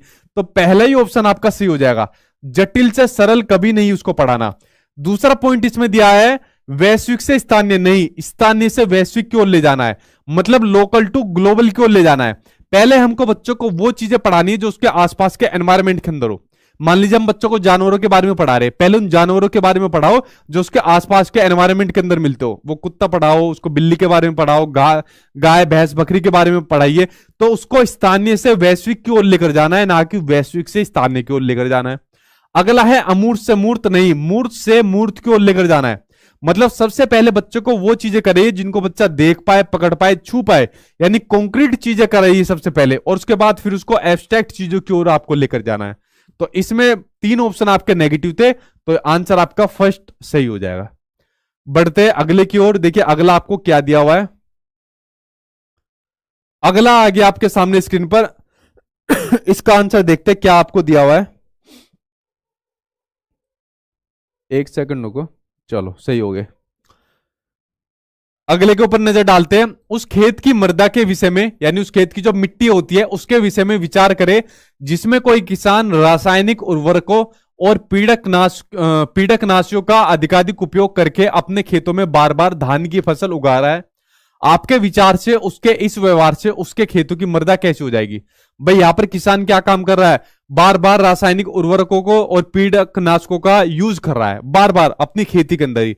ज्यादातर हम लोग देखते हैं जो कुछ किसान है जिनको नॉलेज नहीं है, बार बार ऐसे कीटनाशकों का उपयोग करता जाता है अपने खेत के अंदर। तो आपके विचार से उसके व्यवहार से जो उसके खेत की जो मिट्टी होगी वो कैसी हो जाएगी? अन्य फसलों के लिए अधिक उपजाऊ हो जाएगी, या फिर केवल धान की फसल के उपयुक्त बनेगी, या फिर वर्षा में कई फसलों के लिए अधिक उपयुक्त बनेगी, या फिर कुछ समय पश्चात बंजर हो जाएगी। जब वो अपनी जमीन में जो नेचुरल है, जो प्राकृतिक है, उसमें बार बार कीटनाशकों का, रासायनिक चीजों का यूज करेगा, तो कुछ समय के बाद आपकी वो बंजर बन जाएगी। ठीक है, वो आपकी खेती के लिए यूजफुल नहीं रहेगी, खेती के लिए योग्य नहीं बचेगी, बंजर बच जाएगी। इसलिए कहा जाता है कि ज्यादा रासायनिक चीजों का यूज नहीं करना चाहिए। तो आंसर इसमें आपका फोर्थ आंसर सही हो जाएगा। बढ़ते हैं अगले की ओर। फिर आपको मैच दी फॉलोइंग करना है यहां पर। चलो भाई करते हैं मैच दी फॉलोइंग, एक एक करके इसके ऊपर एक बार नजर डालते हैं। देखिए यहां पर आपको दिए हुए खाने पीने आपको दिए हुए, यहां पर आपको स्टेट दिए, तो इनको मैच करना है। यहां पर पहला दिया है आपको छोले भटूरे, और आपको बताना किस स्टेट का आपको छोले भटूरे है। ठीक है, बताओ भाई, भुक्कड़ हो सारे के सारे बताओ। वैसे मुझे भी भूख लग रही है, अपने साथ साथ मुझे भी भुक्कड़ बना रखा है। ठीक, तो बताओ छोले भटूरे किस किस का फेवरेट है। तो ये मत बताना मेरा भी है मेरा भी है, यहां पर एनसीईआरटी के अकॉर्डिंग बताओ किस किस का फेवरेट है। देखो छोले भटूरे के साथ में एक और नाम ऐड कर लो, छोले भटूरे के साथ एक नाम ऐड कर लो, राजमा चावल। क्या ऐड कर लो, राजमा चावल। एक तो रात का टाइम है, भूख लग रही है, ऊपर से ऐसे ऐसे क्वेश्चन। अच्छा तुम्हारे लिए एक और डिश लेकर आऊंगा मैं भी, आने वाली है डिश। ठीक है, छोले भटूरे और जो राजमा चावल होती है वो पसंदीदा है, यानी प्रिय भोजन होता है आपका पंजाब वालों का। किसका, पंजाब वालों का। अब मुझे गाली दोगे, अच्छा ज्यादा हितैषी बनना है पंजाब वालों का, हम तो खाते नहीं है, रोज छन्नू हलवाई की दुकान से हम खाते हैं। भाई एनसीईआरटी के अकॉर्डिंग चलना है यहाँ से, बाकी सब लोग तो खाते ही खाते हो। ठीक, अगर बात करें मैं नारियल डली के साथ उबला टेपियोका। ठीक है, टेपियोका कहाँ के लोग खाते हैं, जिसका दूसरा नाम क्या है, जिसका दूसरा नाम है आपका कप्पा। तो ये खाते हैं आपके कहाँ के लोग, ये खाते हैं आपके केरल के लोग। जमीन के अंदर इसको उगाया जाता है, फिर उसके साथ इसको पका के इसको खा जाते हैं। तो ये खाया जाता है आपके केरल के लोग, इसको उगा के खाते हैं। ठीक है, तो ये हो गया आपका। उसके अलावा देखिए, अब मछली को दो तरीके से पकाकर खाया जाता है, एक तो सरसों के तेल में और दूसरा नारियल के तेल में। अगर एग्जामिनर पूछे कि सरसों के तेल में पकाकर मछली को कहां के लोग खाते हैं, तो वो खाते हैं आपके कश्मीर के लोग। अगर पूछा आपसे कि नारियल के तेल में मछली को पकाकर कौन लोग खाते हैं, तो वो खाते हैं नारियल के तेल में आपके गोवा के लोग खाते हैं। ठीक है, तो इस तरीके से यहां पर आपके मैच द फॉलोइंग आपके हो गए। ठीक, तो ये बन गया आपका मैच द फॉलोइंग। अब मेरी तरफ से आप लोगों के लिए एक डिश बनी हुई है, तो अगर आपको खानी हो तो उसका नाम मैं आपको लिख देता हूं। उस डिश का नाम है आपका लिंग हु फेन। ठीक है, इस डिश का नाम है आपका लिंग हु फेन, और ये डिश आपकी कहा की, वैसे आपकी हांगकांग की है आपकी डिश। तो हांगकांग के लोग इसको खाते हैं। तो इस डिश में क्या काम करते हैं लोग, ये लोग सांप को काट कर खाते हैं। क्या काम करते हैं, जो सांप होता है सांप को मार देते हैं और फिर उसके छोटे छोटे टुकड़े से करके अलग अलग वैरायटी में डिश करके खाते हैं। तो भाई अगर आपको ये वाली खानी है तो आप लोगों के लिए ऑर्डर में करवा सकता हूं, आप लोग इसको खा सकते हो। ठीक है, इसमें कोई पाबंदी नहीं है खाने के लिए इस वाली डिश को। किसको चाहिए तो बताइए, हम लोग ऑर्डर करवा सकते हैं, हमारी सचिन एकेडमी आप लोगों के लिए ऑर्डर कर देगी इस वाली डिश को। ठीक, चलिए बढ़ते हैं आपके अगले क्वेश्चन की ओर। अगला देखिए आपके सामने क्या दिया हुआ है। अगला आ गया आपके सामने स्क्रीन पर, इसका आंसर आप लोगों को देना है, एक एक करके डालते हैं नजर। नहीं खाना आप लोगों को, नहीं खा लो भाई। एक बोले छी। इसके ऊपर नजर डालते हैं। 8 विद्यार्थियों के 5 समूह से प्रत्येक समूह ने वन्य जीवों के संरक्षण के लिए लघु नाटिका, यानी कि एक जो छोटा रोल होता है, छोटी कहानी होती है, उसको प्रस्तुत किया। उनके पर्यावरण अध्ययन की अवधारणाओं की समझ और सृजनात्मक अभिव्यक्ति का सर्वाधिक उपयुक्त आकलन किया जा सकता है, वो आपको बताना है। पहला है पोर्टफोलियो। पोर्टफोलियो में आपको बता चुका हूं क्या होती है। पोर्टफोलियो एक फाइल होती है जिसमें बच्चे के सभी प्रकार के रिकॉर्ड रखे जाते हैं, चाहे बच्चे का अचीवमेंट्स हो, बच्चे की कमियां हो, XYZ बच्चे के सभी प्रकार के रिकॉर्ड रखे जाते हैं और बच्चे का आकलन करने का सबसे बढ़िया तरीका होता है। बट यहां पर क्या हो रहा है, यहां पर बच्चे का एक लघु नाटिका, यानी कि बच्चे का यहां पर एक रोल बच्चा यहां पर निभा रहा है। ठीक है, एक रोल को प्रस्तुत कर रहा है, एक नाटक को प्रस्तुत कर रहा है। लेकिन पोर्टफोलियो तो एक फाइल हो गई, तो नाटक को प्रस्तुत करने का माध्यम आपका सही नहीं रहेगा पोर्टफोलियो के माध्यम से। ठीक है, दूसरा है आपका पर्यावरण अध्ययन संप्रत्यों की प्रस्तुति एवं समझ के आकलन के लिए रूब्रिक्स। रूब्रिक्स मैंने आपको क्या बताया हुआ है, रूब्रिक्स होती है एक मार्गदर्शिका होती है, एक स्कोरिंग मार्गदर्शिका होती है, जिसमें बच्चे के लिखित और जो मौखिक आकलन होता है उसको रिकॉर्ड किया जाता है आपकी मार्गदर्शिका के अंदर। अब जब यहाँ पर लघु नाटिका प्रस्तुत हो रही है, एक रोल प्ले, एक नाटक प्रस्तुत हो रहा है, तो बच्चा रोल प्ले के अंदर, नाटक के अंदर बोलेगा, और बोलने का जो भी वो चीजें बोलेगा तो उसमें उसके रिकॉर्ड का ऑब्जर्व किया जाएगा और उसका आकलन किया जाएगा, और उस आकलन को इस रूब्रिक्स के अंदर लिखा जाएगा कि बच्चा कितनी बढ़िया परफॉर्मेंस दे रहा है। ठीक है, तो सबसे इफेक्टिव तरीका कौन सा होगा? अभी तक आपका रूब्रिक्स होगा। अगला है प्रस्तुत, जो प्रस्तुति दे रहा है उसका अवलोकन करना और रिकॉर्डिंग करना। ये इससे इफेक्टिव तरीका आपका रूब्रिक्स रहेगा। ठीक है, अभी तक दूसरा सही है। पर्यावरण अध्ययन अवधारणाओं को जांचने के लिए प्रस्तुति के उपरांत पेन पेपर परीक्षा।